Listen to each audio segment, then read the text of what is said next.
आज से लगभग 200 साल पहले, जिसको सुनकर शायद हमारा सर जो है वो शर्म से झुक जाए। स्तन टैक्स। अगर किसी दलित स्त्री या निचली जात की स्त्री को अपना बच्च ढकना है, अपने स्तन ढकने हैं, ये जो टैक्स लगाया था ये कोई ना मुसलमान शासक ने लगाया था और ना किसी ईसाई ने लगाया था, और वो भी इस आधार पर, जात के आधार पर। अगर उन्हें अपना बच्च, अपने स्तन ढकने हैं तो इसके लिए उन्हें राजा को टैक्स चुकाना पड़ता था। एक क्रांति हुई और इस क्रांति की जो नायिका थी वो चेरथला गांव की नांगेली थी, दंग। वहाँ पर जो अधिकारी खड़े थे उन अधिकारियों की आंखें फटी की फटी रह गई, क्योंकि नांगेली केले के पत्ते पर अपने कटे हुए स्तन लेकर खड़ी थी। आज से लगभग 200 साल पहले हमारे देश में एक ऐसा टैक्स लिया जाता था जिसको सुनकर शायद हमारा सर जो है वो शर्म से झुक जाएगा। जी हाँ, उस टैक्स का नाम था स्तन टैक्स। आपने सही सुना, स्तन टैक्स। अगर किसी दलित स्त्री या निचली जात की स्त्री को अपना बच्च ढकना है, अपने स्तन ढकने हैं, तो इसके लिए उसे राजा को टैक्स चुकाना पड़ता था। और आज जो लोग ये बात कह रहे हैं कि हमको अलग अलग जातियों में औरों ने बांटा है, तो उनसे एक बात कहनी है, ये जो टैक्स लगाया था ये कोई ना मुसलमान शासक ने लगाया था और ना किसी ईसाई ने लगाया था। अब इसको आप समझ सकते हैं कि इसको लगाने वाले कौन थे और किन लोगों पर ये टैक्स लगाया गया था।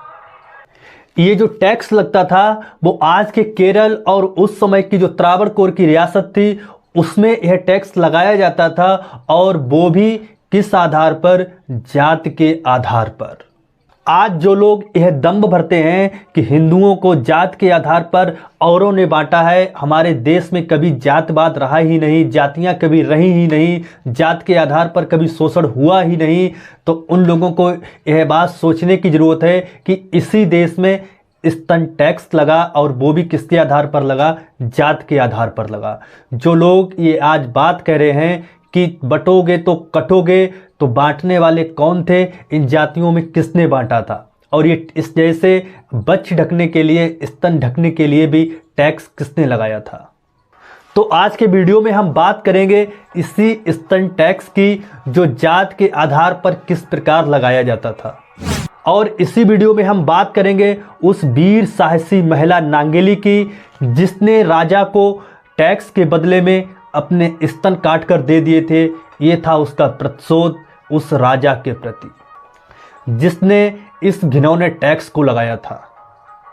तो जय हिंद साथियों, मैं विक्रम सिंह स्वागत करता हूं आपका अपने इस YouTube चैनल पर।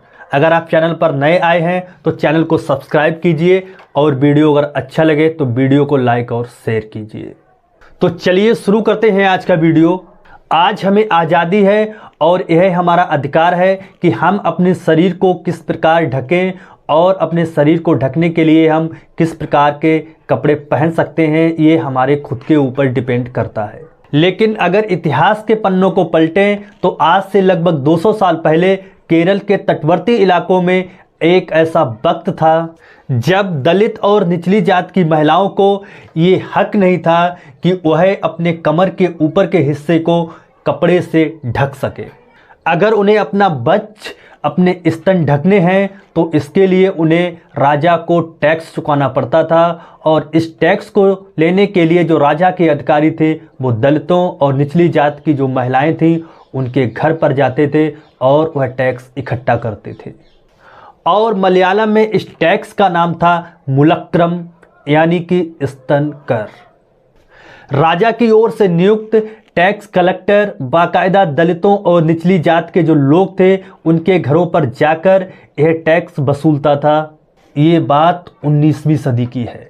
राजा की ओर से लगाए गए इस स्तन टैक्स के खिलाफ एक क्रांति हुई, और इस स्तन टैक्स के खिलाफ 3 बार विद्रोह हुआ, जिसमें पहला विद्रोह 1822 से 1823 तक चला, और दूसरा विद्रोह 1827 से 1829 तक चला, और तीसरा विद्रोह 1858 से 1859 तक। इस क्रांति की जो नायिका थी वो चेरथला गांव की नांगेली थी, जो नादार जात की थी, क्योंकि केरल में जो नादार और पुलाया जात के लोग हैं उनकी गिनती अनुसूचित जात दलितों में होती है। नांगेली ने यह तय कर लिया था कि वह स्तन भी ढकेगी और राजा को टैक्स भी नहीं देगी, क्योंकि यह राजा के खिलाफ एक क्रांति की आवाज थी। जब राजा की ओर से नियुक्त टैक्स अधिकारी टैक्स लेने के लिए नांगेली के घर पर गए तो नांगेली के पति चिरकुंडुन ने टैक्स देने से मना कर दिया। जब यह बात राजा को पता चली कि नादार जात जैसी निचली जात की एक महिला नांगेली ने टैक्स देने से मना कर दिया, तो राजा ने एक बड़ा दल नांगेली के घर पर भेजा टैक्स लेने के लिए। जब राजा के आदेश पर अधिकारी टैक्स लेने के लिए नांगेली के घर पर पहुंचे तो गांव के लोग इकट्ठा हो गए। उसी समय जो टैक्स अधिकारी था वह बोला, स्तन टैक्स तो देना पड़ेगा, इसमें कोई माफी नहीं मिल सकती है। उसी समय नांगेली अपनी झोपड़ी से बाहर आती है और वह अधिकारी से कहती है, रुकिए, मैं टैक्स लेकर आती हूँ। नांगेली अपनी झोपड़ी में गई और जब बाहर आई तो लोग देखकर दंग रहे। वहां पर जो अधिकारी खड़े थे उन अधिकारियों की आंखें फटी की फटी रह गईं, क्योंकि नांगेली केले के पत्ते पर अपने कटे हुए स्तन लेकर खड़ी थी और उस साहसी वीर महिला ने टैक्स के रूप में अपने स्तन उन अधिकारियों के सामने पेश कर दिए। यह देखकर वहां खड़े अधिकारी वहां से भाग गए। लगातार ब्लीडिंग से नांगेली जमीन पर गिर पड़ती है और फिर दोबारा वह कभी नहीं उठती है। इस तरह से नांगेली ने अपने प्राणों की आहुति देकर राजा के खिलाफ क्रांति का आह्वान कर दिया और उसने अपने जीते जी अपने स्तन भी ढके और राजा को टैक्स भी नहीं दिया। जब बारी टैक्स वसूलने की आई तो उस वीर साहसी महिला ने अपने स्तन काटकर उन अधिकारियों के सामने पेश कर दिए। नांगेली की मौत के बाद उसके पति चिरकुंडुन ने उसी चिता में कूदकर अपनी जान दे दी।